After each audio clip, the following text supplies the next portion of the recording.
Bonjour, cette vidéo présente les nouveautés apportées au logiciel Adecof dans la version 2025. Elle porte sur l'ergonomie du logiciel et la gestion du projet.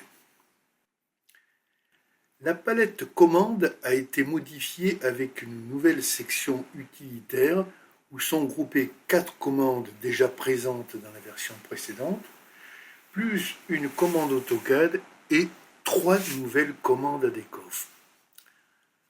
On trouve de gauche à droite B-import FNM, une nouvelle commande pour importer des familles, des niveaux, des matériaux depuis un autre dessin Adecof.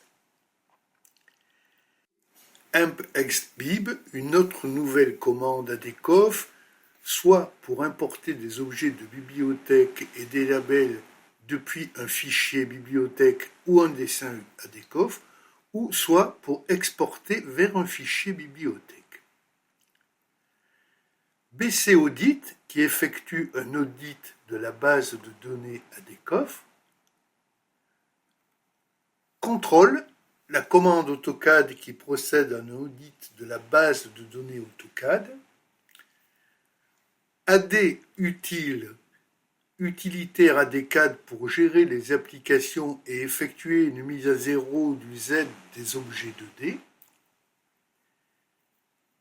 Bpurger, une nouvelle commande Adecof pour supprimer tout ou partie des éléments Adecof inutilisés, à savoir objets de bibliothèque, labels, famille, niveau, matériaux, modèles de tableau ou classes d'objets.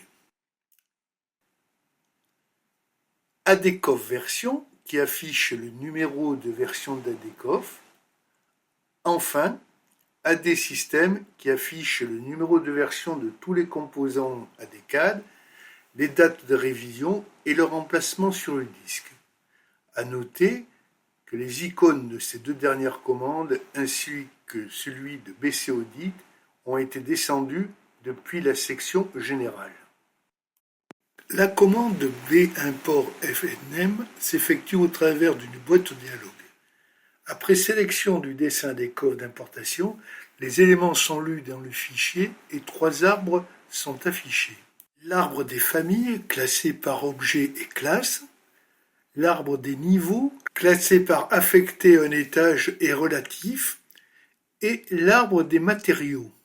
Sélectionner individuellement en cliquant les éléments un par un. Sélectionner tout l'arbre ou effacer la sélection en cliquant la racine, ou bien simplement sélectionner une branche en la cliquant. Au bas de la boîte, le nombre d'éléments sélectionnés est indiqué et la touche « Importer les éléments » est activée. Après avoir cliqué ce bouton, un message indique le nombre d'éléments importés. Examinons le résultat de l'importation de ces deux familles de murs en se rendant sur la configuration de ces. Les deux familles ont été ajoutées. On notera que le suffixe « i » entre parenthèses est ajouté au nom si le nom de la famille existe déjà. Importons maintenant depuis le même dessin une famille mur nommée prémur et une famille dalles nommée rampe avec le préfixe 0 car elle est liée à cet étage. Après validation de la sélection, un message indique une importation réussie de 2 familles, mais aussi d'un niveau et de 2 matériaux.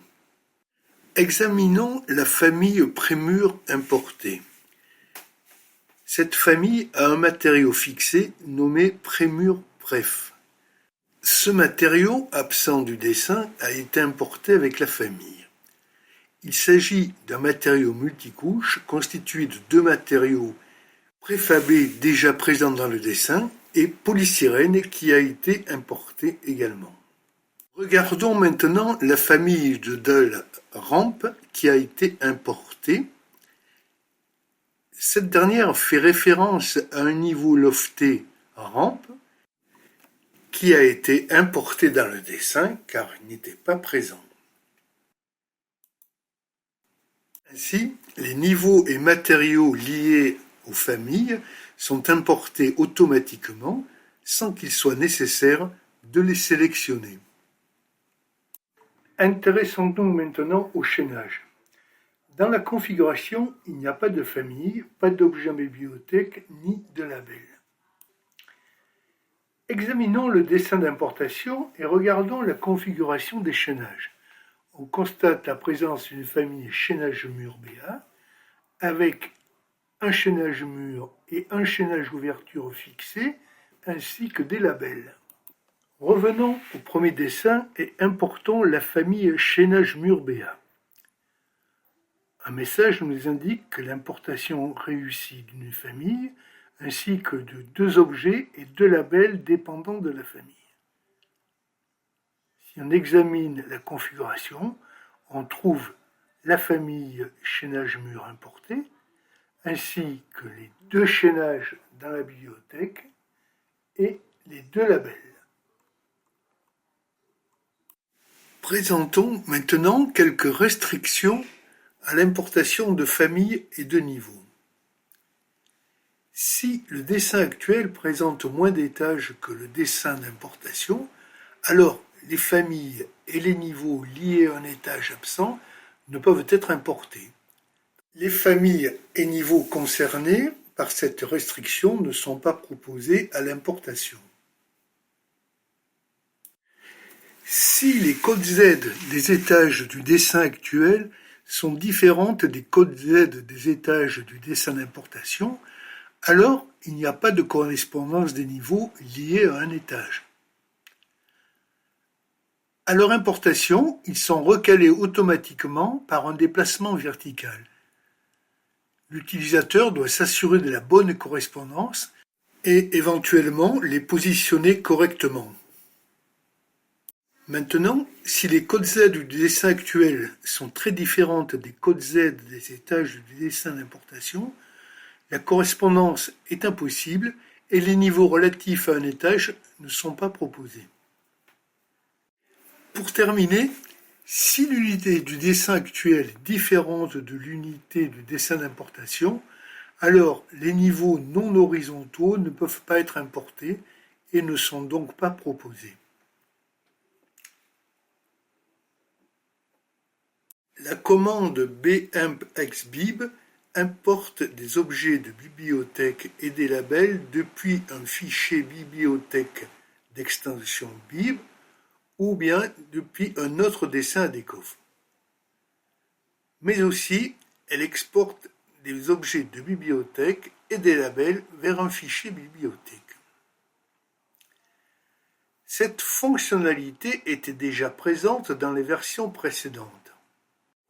Elle était accessible depuis la palette bibliothèque avec ce bouton qui ouvre le dialogue. La commande bimp-xbib, accessible depuis la palette commande, n'est en fait qu'un raccourci pour accéder à ce même dialogue. La nouvelle commande bpurger est à l'image de la commande purger d'AutoCAD. Elle supprime les éléments ADCOF inutilisés. Avant de passer à la présentation de cette commande, il convient de préciser quand un élément ADCOF est pointé utilisé, en général par une coche sur l'arbre.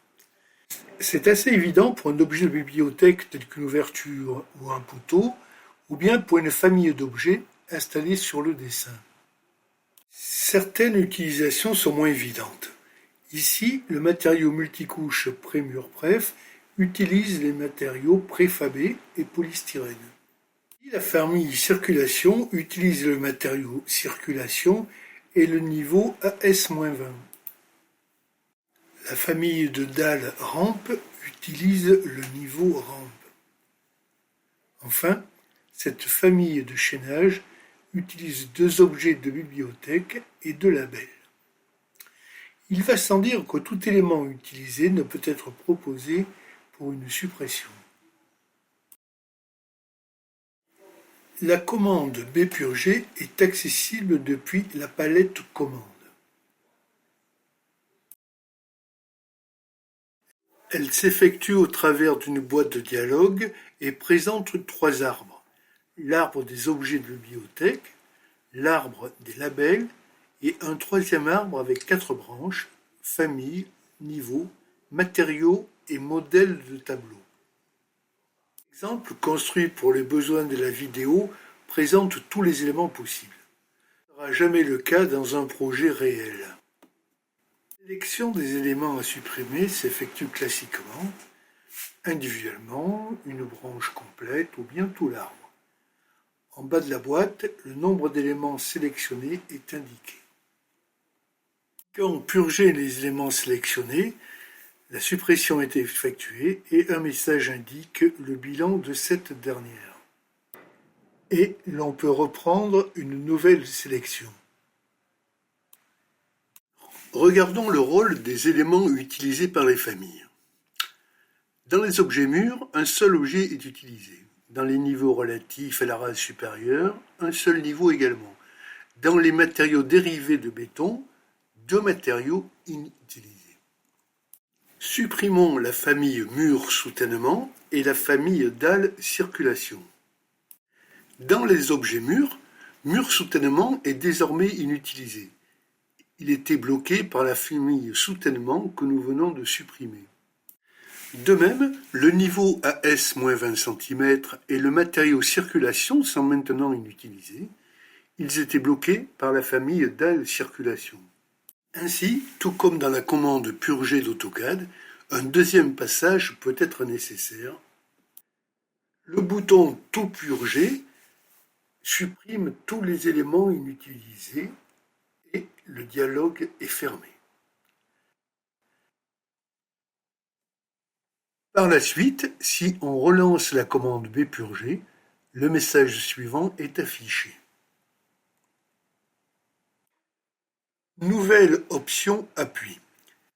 Jusqu'à présent, dans les commandes poteau, trémie, fond d'ISO, dans la construction d'une forme libre, l'option appui demandait la saisie d'une polyligne fermée et construisait l'objet en s'appuyant sur cette polyligne.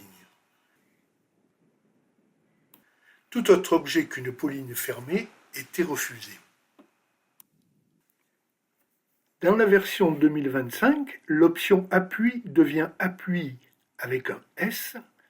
Elle demande la saisie d'un ensemble de lignes, arcs, cercles ou polylignes formant des contours fermés.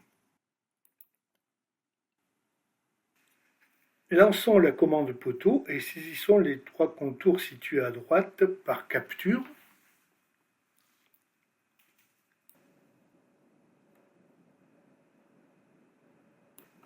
Puis lançons la commande trémie et saisissons les contours à l'intérieur de la dalle.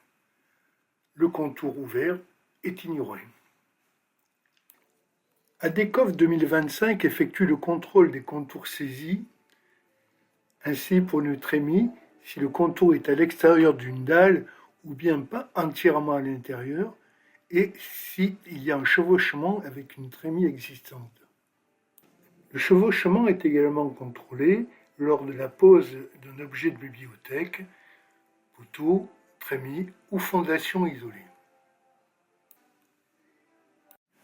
De nouvelles variables ont été implémentées pour les labels des ouvertures, la profondeur d'un percement non traversant, les dimensions de la feuillure et celles du regingot, enfin le débord de l'appui.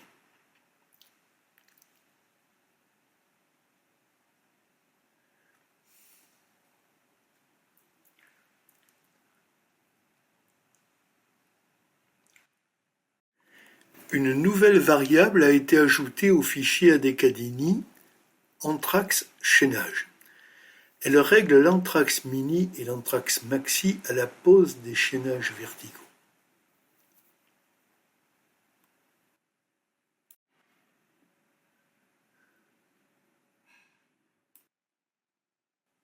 Merci de nous avoir suivis dans cette présentation des nouveautés d'ADCOF 2025.